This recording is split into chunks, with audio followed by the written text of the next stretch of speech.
Una satisfacción para mí en lo personal como abogado, pero también para la zona, ¿no? Muchas veces los abogados del interior no les dan bolilla, y esta es una prueba que por suerte me ha tocado a mí, que el Tribunal Superior de Justicia me aceptó un recurso de inconstitucionalidad, que es un recurso muy complicado, muy difícil de ser aceptado por los jueces, porque significa de alguna forma una intervención del Poder Judicial por sobre el Poder Legislativo. O sea, lo que están diciendo los jueces acá, que se equivocaron los legisladores en esta parte de la ley que es impugnada, que fue impugnada por mí.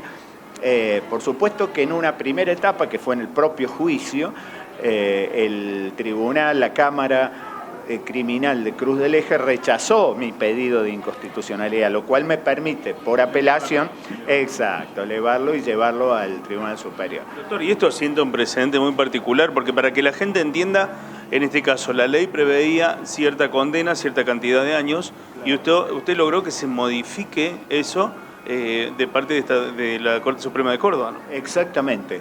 Era la escala penal, que era en este caso en particular, que es el narcomenudeo, que hubo todo un problema alrededor de esto, porque hay una ley, la 23737, que su artículo 34 fijaba una escala penal, que era el mínimo de 3 años a 10 años, lo que sería la pena en abstracto. Y esto que voy a decir es muy importante, porque esos 3 años son por otra ley, la 26052, se modifica de 4 a 15 años.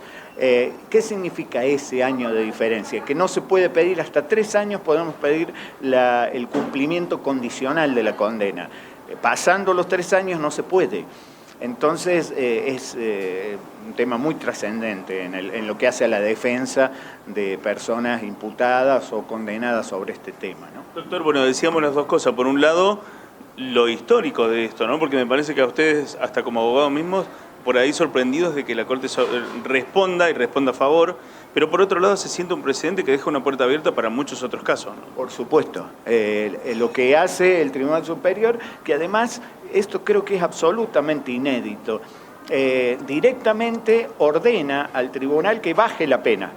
Normalmente en estos casos, ¿qué pasaba? El Tribunal Superior emite su opinión y pide que se haga un nuevo juicio en base a esta nueva escala penal. Acá directamente dice, no, se debe tener en cuenta la anterior, no la nueva escala penal de 3 a 10 años, y fija a mis defendidos, que los habían condenado en 4 años, que directamente se baje a 3 años, lo cual en el caso de uno que estaba en la cárcel le significó la libertad inmediata, ¿no? Doctor, ¿y esto puede significar a futuro de empezar a darse este tipo de situaciones en respuesta de la Corte de Córdoba a que los legisladores deban modificar?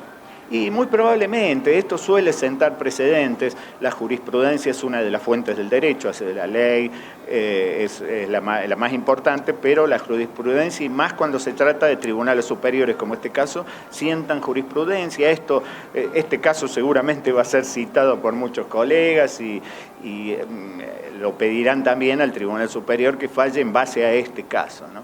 Eso es muy importante y también muy importante porque realmente los argumentos del Tribunal Superior son absolutamente contundentes. Había una injusticia respecto a que, por ejemplo, el vendedor, que muchas veces hasta es feo decirlo, pero es real, es como una necesidad, es como un recurso que encuentran en los barrios más pobres, lo de vender un porro, vender un poquito de sustancia, una necesidad económica en muchos casos, y se lo equiparaba en la pena al gran narcotraficante, aquel que trae miles de kilos de sustancias o de cosas ilegales, ¿no? Entonces verdaderamente iba en contra del principio constitucional de igualdad ante la ley. Y bueno, justamente el Tribunal Superior habla de error grave de los legisladores, de no haber tenido en cuenta esa diferenciación, y por eso dice que se aplique esta nueva escala.